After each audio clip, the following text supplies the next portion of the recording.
चलो बेटा, हम चैप्टर कर रहे थे बैलेंस ऑफ पेमेंट। इसके अंदर हमने इससे पहले दो टॉपिक डिस्कस किए थे, बैलेंस ऑफ ट्रेड, उसका मीनिंग, बैलेंस ऑफ पेमेंट्स का मीनिंग। उसके बाद हमने क्या डिस्कस किया था, उसका कंपोनेंट्स। कंपोनेंट्स के अंदर तीन पार्ट्स आते हैं। Number 1 was capital account, number 2 was current account, number 3 was official reserves.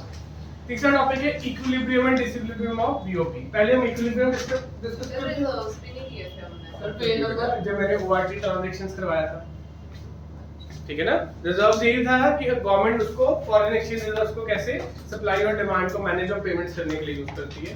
वो लिखा हुआ है, उसके बैलेंसेस भी लिखे हुए हैं, एक बार रिकॉल करना, प्रीवियस वीडियो में भी है, ठीक है ना। चलो ये वाला पेज निकालो, हम इसको यहाँ से करते हैं। डिसइक्विलिब्रियम भी इक्विलिब्रियम, पहले इक्विलिब्रियम करेंगे फिर डिसइक्विलिब्रियम भी करेंगे, ठीक है।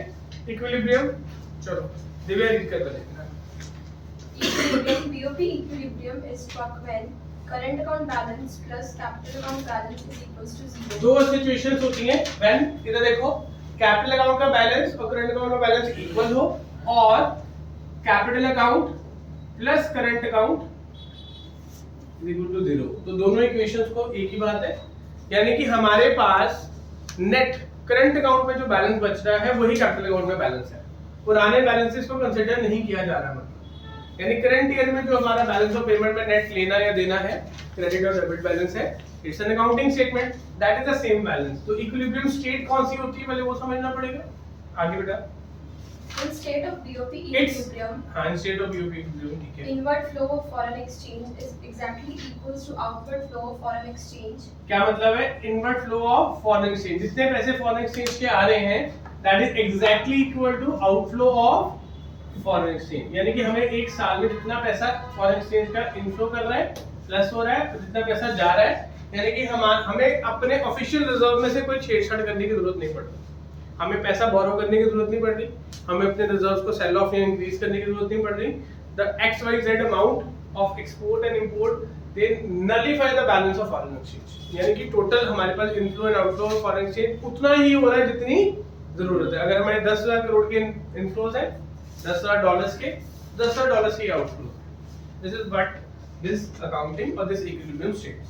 आगे, And there is no change in the official reserve. No change in official reserve को अंडरलाइन कर लो, कई बार एमसीक्यूज में आ जाएगा। Which of the following situations denote the equilibrium, that is when there is no change, increase in reserve, decrease in reserve, that is always a situation of disequilibrium. तो disequilibrium कब हो जाएगा, जब inflow of foreign exchange will be greater than और less than outflow of foreign exchange, ठीक है। आगे बढ़ो, With the central bank of the country. चलो आगे। Any deficit in current account is financed by selling assets or borrowing. अब बेटा इधर देखो, करंट अकाउंट का डेफिसिट होना क्या मतलब है कि करंट अकाउंट में कम पैसे हैं। मतलब क्या है, हमारे पास करंट ईयर में फॉरेन एक्सचेंज के इनफ्लोस कम आए, फॉरेन एक्सचेंज के इनफ्लोस कम है। अब उस इनफ्लोस को पूरा करने के लिए हम क्या करेंगे, हम रिजर्व में से पैसे यूज करेंगे। अगर मेरे पास पैसे कम पड़ जाएंगे तो जो जुड़े हुए पैसे उसी में से यूज करेंगे, तो हम अपने रिजर्व में से फॉरेन एक्सचेंज को बेचेंगे। तो इसका मतलब इसका डेफिसिट हमेशा क्या करवाएगा, सेलिंग ऑफ फॉरेन करेंसी की सेलिंग करवाएगा। कहां से, फ्रॉम रिजर्व। एसेट और बोरोइंग इक्वल। क्या कह रहे हो, any deficit in current account is financial. Asset कौन सा होता है, फॉरेन करेंसी हमारे पास पड़ी वो एसेट ही है। या उसको बोरो करेंगे तो पैसा आएगा, या जो हमारे पास फॉरेन करेंसी पड़ी है उसको बेचेंगे तो एसेट रिड्यूस हो जाएगा, कैपिटल अकाउंट को भी इफेक्ट करेगा, ठीक है। आगे, Or using reserves of foreign exchange in order to achieve BOP equilibrium. वही बात आ गई। यहाँ तो हम सेलिंग करेंगे और बोरो करेंगे फॉरेन एक्सचेंज, ठीक है। नटशेल पैसे कम है फॉरेन एक्सचेंज करेंसी के, उसको पैसे और चाहिए, तो कहाँ से आएंगे, अगर तो जुड़े पड़े हैं तो वहां से बेच दो, नहीं तो फॉरेन से बाय कर लो। कई बार ऐसा भी होता है हमें जुड़े भी पड़े होते हैं लेकिन फिर भी हम बोरो करते हैं, क्यों, तब फॉरेन करेंसी का रेट डाउन होता है।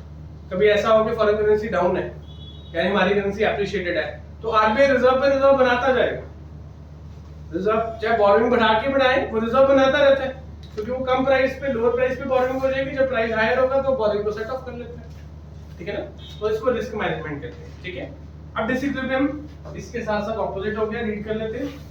जब वो बराबर है तो क्या है, इक्विलिब्रियम है, जब वो बराबर नहीं है तो क्या है, डिसइक्विलिब्रियम।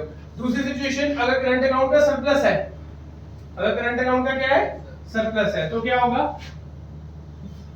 हम क्या करेंगे, बाइंग करेंगे फॉरेन करेंसी की, ठीक है, ऑपोजिट हो जाएगा, यानी कि हमारे पास इनफ्लो ज्यादा है और आउटफ्लो कम है, ठीक है। चलो, आउटफ्लो कैपिटल से क्या? फॉरेन एक्सचेंज है, दोनों करंट से होते हैं, हर पूरे साल की बैलेंस ऑफ पेमेंट की, ट्रेड की, सर्विस की सारी एक्टिविटीज कहाँ जाती है, करंट अकाउंट। करंट अकाउंट का बैलेंस कहाँ शिफ्ट होता है, कैपिटल अकाउंट में, जिससे एसेट लायबिलिटी क्रिएट होती है वो कहाँ जाता है, कैपिटल अकाउंट में। जो रेकरिंग ट्रांजैक्शन है जिसका एसेट लायबिलिटी पे इफेक्ट नहीं जाएगा वो कहाँ जाएंगी, करंट में जाएंगी, ठीक है।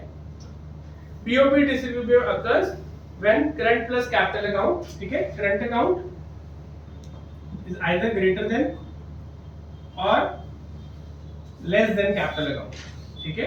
करंट अकाउंट लेस देन है या ग्रेटर देन है उसको डिसइक्विलिब्रियम कहते हैं, ठीक है। क्लियर हो गया।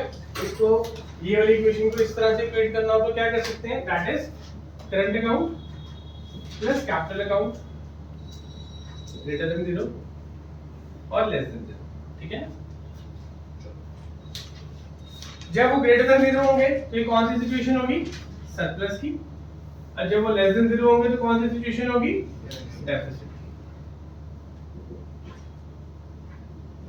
इसको अकाउंट्स की तरह समझोगे तो जल्दी समझ आएगा चैप्टर, है कुछ भी नहीं, जितना फॉरेन से लेना देना है उस पैसों का हिसाब कर रहे हैं, जो आ रहे हैं इनफ्लो, जो जा रहे हैं आउटफ्लो। जिनसे एसेट लायबिलिटी क्रिएट नहीं होता है वो करंट अकाउंट, जिनसे क्रिएट होता है वो कैपिटल अकाउंट। और करंट अकाउंट का बैलेंस अल्टीमेटली कहां ट्रांसफर होता है, कैपिटल अकाउंट में। हर साल प्रॉफिट लॉस कहां ट्रांसफर होता था, कैपिटल अकाउंट में। उसके बाद जो इनमें हमें एडजस्टमेंट्स करनी पड़ेगी सेंट्रल बैंक को, वो कहां से होंगी, रिजर्व्स के थ्रू होंगी, ठीक। चलो नेक्स्ट पेज आ जाओ।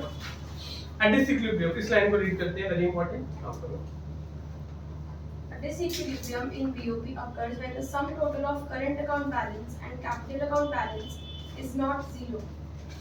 आगे The decrease and increase in official reserve is called the overall balance of payment. देखो, रिजर्व्स एक तरीका शॉर्टकट, जैसे गवर्नमेंट बजट में आपको मैंने बताया था कि हमारा गवर्नमेंट बजट डेफिसिट है कि सरप्लस है, वो जानने के लिए क्या करो, net borrowings in the year check करो। ऐसे ही बैलेंस ऑफ पेमेंट में नेट क्या चेंज है उसको चेक करने के लिए क्या चेक करो कि हमारा रिजर्व्स में कितना चेंज है।